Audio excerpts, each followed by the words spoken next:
ci élection législative yu fukki fan ak juróom-ñaar weeru novembre atum 2024 yi ñu dëgmal aji wote yi dinañu def seen tànneef ci ñeent fukk ak benn liste candidat ngir fal député yi ci pencum ndaw réew mi.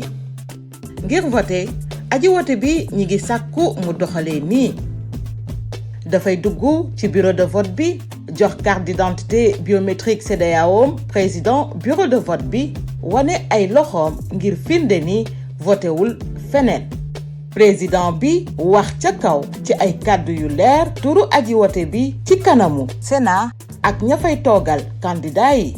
buy wax nag turam dafa war a xool bu baax aji wote bi. ci noonu aji wote bi utali ji table bi ñu teg bulletin de vote liste yu wute yi. mu jël benn enveloppe ak gën ka néew juróomi bulletin de vote. bu noppee jàll ci mbañ gàcce gi. foofule nag aji wote bi dafay dugal bulletin de vote bi mu tànn ci biir enveloppe bi waaye du ko kole. yeneen bulletin yi des mu tàbbal leen ci mbalitu mbañ gàcce bi. su noppee daal di génn mbañ gàcce bi utali table bi ñu teg kees bi mu war a voté mu tàbbal fa enveloppe bi. su noppee daal di càpp baaraamam ci lànkar bi dul dañ ba mu muur lem-lem bi jiitu ci baaraam bi yépp. bu noppee daal di signé ci kanamu turam ci liste tur yi.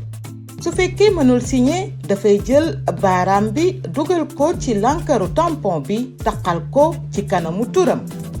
aji wote bi nag bu noppee dafay xaar président bureau de vote bi bind voté na ba noppi ci kanamu turam ci liste bi ñuy signé doog ko delloo kartam mu génn bureau de vote bi. aji wote bi ànd ak laago ci ay cëram wala ci gis-gis mën na sàkku ndimbal ci aji wote bu mu tànnal boppam wala ci membre bureau de vote yi ngir mu jàppale ko. sama carte sama baat.